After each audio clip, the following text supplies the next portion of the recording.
Hey Trekkies, welcome back to another video here on TXC Track Time. Please remember to like the video and also subscribe to the channel. First off, the title is clearly not what you're thinking it is, right? But of course, you know me, I'm going to go ahead and explain my thoughts, right? So coming out of the men's epic men's 100-meter final at the Jamaican trials, where Kishane Thompson ran an amazing, blistering, blazing, whatever you want to call it, time 9.77 seconds, shutting it down 30 meters, you'd say, away from the finish line, leaving everybody gobsmacked. As I said in previous videos, one particular trekkie said to me, hey, what does this mean for a Kishane Thompson that doesn't at this particular point have that 200-meter strength work? And I thought to myself, that's a very, very interesting question. And at the time, I answered it by saying, well, I'm not sure as it relates to, I'm not a coach, clearly, so I'm not sure as it relates to MVP and their training regimen, but I have noticed over the years that a lot of their top athletes, male athletes, or just athletes in general, do not do the double, right? So when we look at the likes of Asafa Powell, Nesta Carter, Michael Frater, you really saw them, doing any double. And I know Asafa had a groin injury particularly, which is why he didn't do it. But still, you really saw the athletes doing the double. And I remember Stephen Francis came out saying 1 year that he doesn't want the athletes to get burnt out, which is part of the reason why he doesn't have them doing the double. So you found that Shelly Fraser-Price, even though she was so awesome in the one, really doubled as well. I believe 2012 was her first year doubling, and then also 2013, right, the 1-2, right? So when you take those things into consideration, not many doubled. I know you'd have the likes of a Sharon Simpson that doubled, but not many would have, again, done the double under whatever training regimen MVP has going on over there. So my thought process is, well, maybe, just maybe, right, MVP has something going on there in training where even if you're not doing the double, you still are covered with the background work. You're probably still doing the same amount of background work where you'll be strong enough to run or at least execute your best race without having to actually compete over the 200 meters.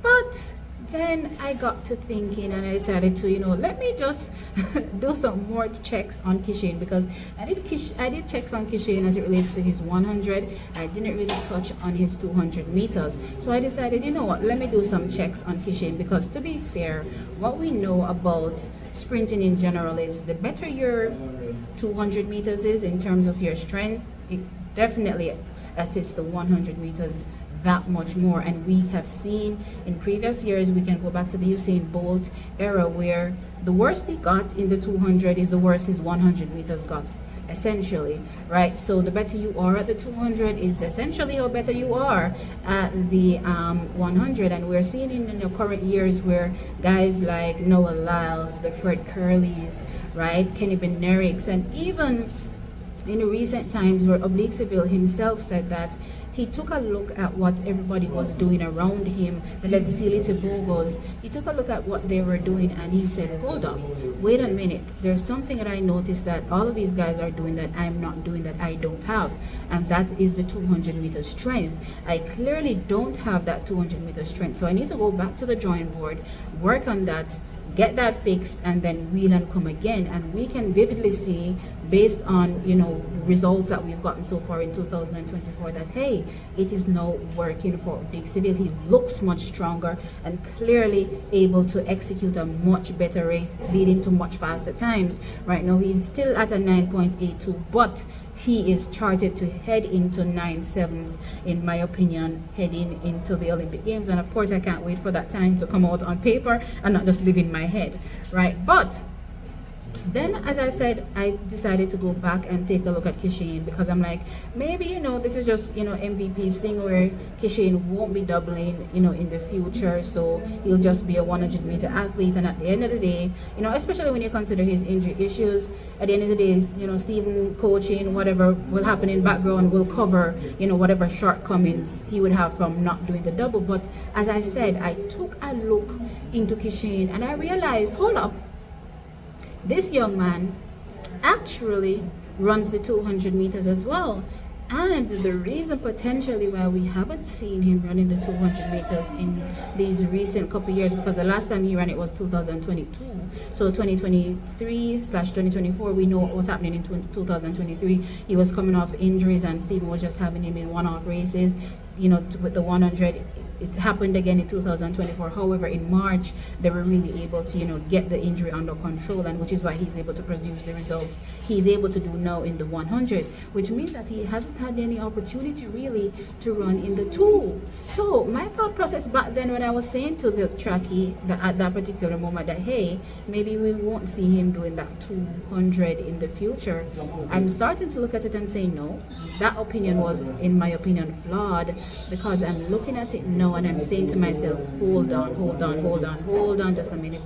And if you hear noise in the background, again, I apologize, I'm not home, right? But anyway, I started to think Kishane actually doesn't have that strength work base in the 200 because he hasn't been competing in 200. It's not that he is getting that training done in the background on the back end, right, and we're just not seeing it. He just hasn't been able to attempt it because he hasn't been healthy enough to attempt it.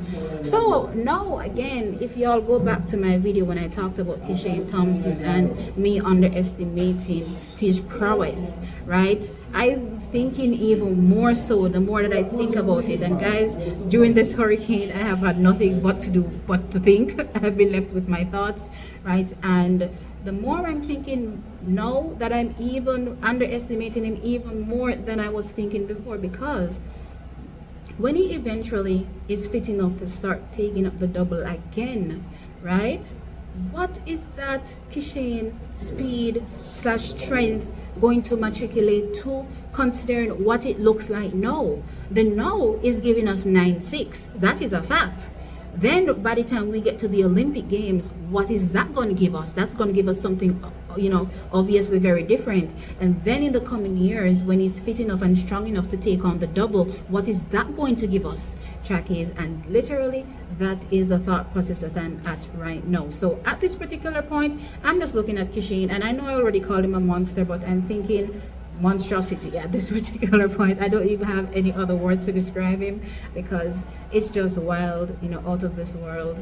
His, what he will be capable of doing in the future, once he remains healthy. And I can't, wait to see the day when he's actually able to take down, a Usain Bolt world record. A lot of people were thinking, hey, the person to take down, Usain Bolt's world record, we haven't seen him yet. But honestly, this is the first time in years that I'm looking at an athlete and I'm thinking, wow, this could be the man. This could definitely be the man to take down the world record. And when I think about, I talked about all the flaws that he had, in his technical application so far that he still has to work on, that will make him so much better once he fixes those things.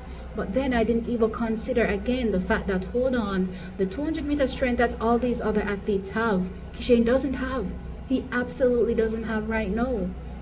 And what will happen when he actually gets it? And that, for me, trackies, is a scary thought. And I just thought I would share, these thoughts with y'all, and of course, hear your thoughts in the comment section below. But yeah, the future for Kishane Thompson is looking very, very bright, and I absolutely can't wait to see what will happen once we get there. I know it's happening. We're going to speak positivity in. He's going to remain healthy, and we're going to see him go from strength to strength. And he's definitely the man for the near future, as far as I'm concerned, that will be challenging anything that Usain Bolt has put down. And I'm even more so excited. Guess why? Because he's Jamaican.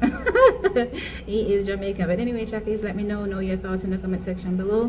What do you think? No 200s, and he's already this amazing. What do you think will happen when he puts that together with the 200? He will be out of this world crazy. But anyway, guys, like the video and subscribe to the channel. I'll catch you all in the next one. Bye.